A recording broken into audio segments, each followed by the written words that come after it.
60번째로 열린 전기의 날 기념식이지만 원래는 너무나 특별합니다. 역대급으로 열린 이유가 있습니다. 많이 늦긴 했어도 꼬박 60년 만에 국가가 주도하는 행사로 처음 열렸습니다. 전기의 날은 당연히 법정기념일, 우리는 이렇게 알고 있었습니다. 이게 상식이거든요. 그런데 아니었습니다. 어쨌든 전기산업기본법이 제정되면서 전기의 가치를 인정받을 수 있는 법적 기반이 만들어졌고, 대전환의 시대를 맞아 하나로 뭉쳐 도약하는 법적 기반이 만들어졌습니다. 이번 영상은 현장 분위기와 함께 전기산업기본법 제정 배경과 뒷얘기, 그리고 정리가 안 된 부분도 있습니다. 이런 것까지 깊게는 아니지만 간단히 살펴보겠습니다. 그럼 현장으로 가보시죠.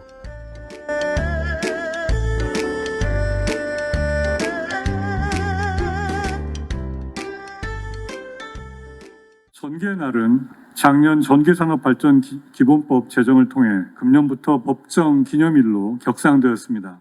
1900년 4월 10일 국내 최초 민간 점등을 기념하기 위해 1966년부터 시작된 전기의 날 기념식은 올해 60주년을 맞이하였습니다.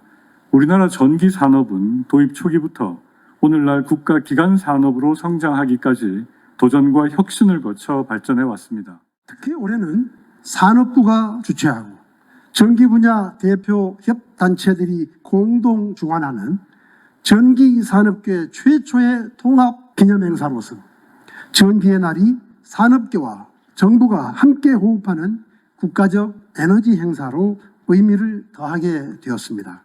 올해는 대한민국의 전기가 들어온 지 125주년 된 해로 알고 있습니다.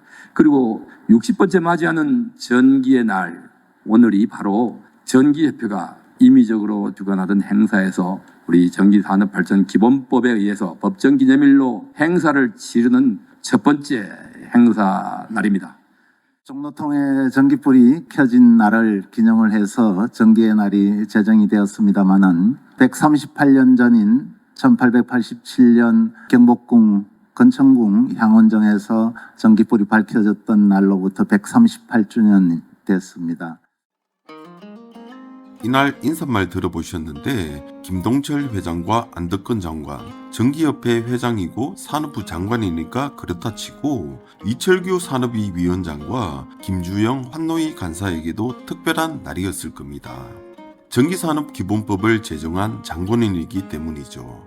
그러면 전기산업기본법이 어떻게 제정됐는지 아주 간단히 설명드리면 MB정부에서 스마트 그리드가 열풍을 일으킵니다. 전기공사와 정보통신공사, 보이지 않는 경계가 명확했고 나름의 질서가 있었는데 경계가 희미해지고 허물어지기 시작합니다. 한마디로 스마트 그리드는 정보통신산업에 가깝다는 이런 주장이 실제로 나옵니다. 왜냐하면 스마트 그리드는 정보를 주고받는 게 핵심이거든요. 당시 전기공사 업계는 이걸 우려하게 됩니다. 전력산업 안에서도 다른 산업은 그나마 괜찮았지만 공사는 사정이 좀 달랐거든요. 굳이 설명은 안 드리겠습니다. 그런데 이걸 어떻게 방어하지? 그런 고민이 이어지는 중에 전기산업업역을 법으로 정하자, 그렇게 시작된 겁니다. 그 당시 전기산업기본법이 발의됐지만 정보통신업계 반발로 무산됩니다. 의도가 분명했으니까 쉽지 않은 것도 당연합니다. 이런 일을 겪으면서 각자 도생으로 생존했던 전기산업 안에 있던 많은 업계를 하나로 컨트롤할 수 있는 법이 있어야겠다. 그렇게 전기산업기본법 방향은 다시 설정되던 겁니다. 그래서 이철규 위원장과 김주영 간사가 각각 법안을 대표 발의했고 전기산업계 수건이었던 전기산업기본법은 제정됐던 겁니다.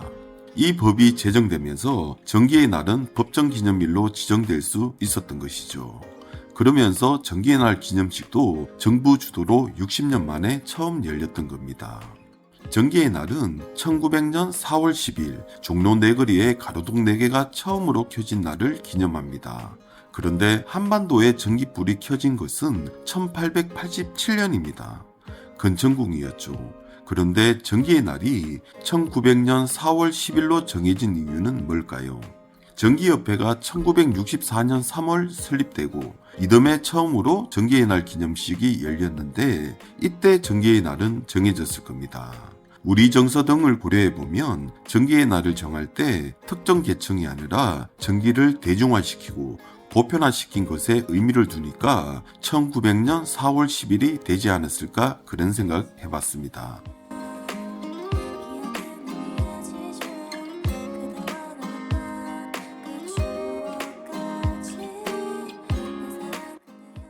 이번엔 이거 한번 봐주시죠. 주체는 산업부인데 주관이 많죠. 왜일까요? 법정단체가 있다면 법정단체만 있었을 겁니다. 그런데 그렇지 않습니다. 아직 정리가 안 된 겁니다. 전기산업기본법은 제정됐지만 이를 전담할 법정단체 지정이 완료되지 않은 상황이죠. 전기협회를 법정단체로 두는 것과 총연합회를 설립해 지정하는 것, 크게 두 가지로 나눠 공방이 있었지만 최근 분위기는 전기협회를 법정단체로 하자는 큰 방향은 결정됐나 봅니다. 그리고 후속 작업이 진행 중이고요. 명분이나 효율적인 측면, 모든 면에서 전기협회가 합리적이거든요. 산업부도 보이지 않게 많은 신호를 줍니다. 협단체별로 난립했던 수출 지원을 전기협회로 몰아주는 분위기가 이어지고 있습니다. 우리 전력 산업의 지속적인 성장을 위해서는 산업 전반의 근본적인 경쟁력을 높이고 글로벌 시장 변화에 능동적으로 대처해 나가야 합니다.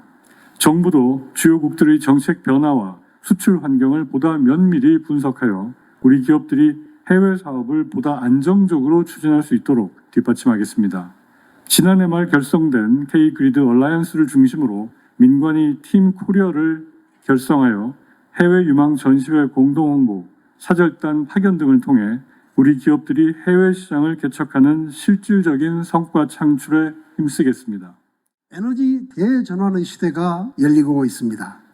이에 따라 2050년까지 글로벌 에너지 분야에 전 세계 GDP의 2배가 넘는 약 28경 원이 투자될 것이라는 놀라운 전망도 있습니다.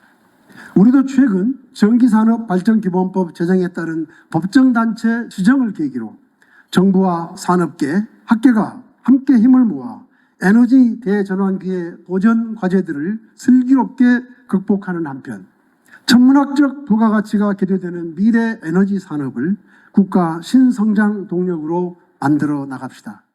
김동철 회장과 안덕건 장관 발언 들어보셨는데 전기산업 수출 얘기 많이 합니다. 분명 기회는 있습니다. 간단히 설명드리면 대전환의 시대가 찾아오면서 먼저 기존의 인프라는 다양한 소프트웨어를 받아들일 수 있게 하드웨어가 진화돼야 합니다. 설비를 교체해야 된다는 얘기죠. 두 번째는 전기 먹는 하마로 불리는 인공지능이 발전하면서 전력 수요가 늘어나게 되고 전력 설비 수요도 함께 늘어나게 됩니다. 세 번째는 반세기를 넘게 사용하면서 노후화된 전기 설비가 교체 시점에 도달합니다. 이런 일들이 한꺼번에 나타나니까 글로벌 전기 시장은 뭘 상상하든 그 이상이 될 겁니다. 이해되시죠? 그리고 장미 대선을 앞두고 에너지 정책도 새로운 방향으로 설정되겠죠. 김주영 간사가 중요한 얘기를 합니다. 건강한 전기산업의 발전을 위해 반드시 해결해야만 하는 일입니다. 들어보시죠. 에너지 전환 문제, 디지털 전환, 산업 전환 과정에서 우리가 부딪혀야 될 문제들도 많이 있습니다. 특히 기후위기로 인해서 이제 탄소 중립으로 가야 되는 당위성에 대해서는 모두가 이야기를 하고 있습니다만은 거기에 들어갈 천문학적인 비용에 대해서는 아무도 이야기를 하지 않고 있는 것도 현실입니다. 특히 원자력과 신재생을 두고 서로 이데올로기처럼 굳어져 있는 이런 문제들에 대해서도 우리가 사회적 합의를 이뤄야 될 그런 시점이라고 생각을 합니다.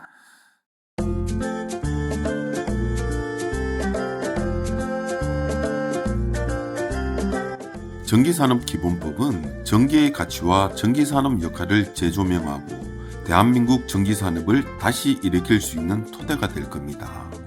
급성장하는 글로벌 시장에서 K-그리드, K-전기산업이 글로벌 시장에서 종횡무진하는 그런 날을 기대해 봅니다.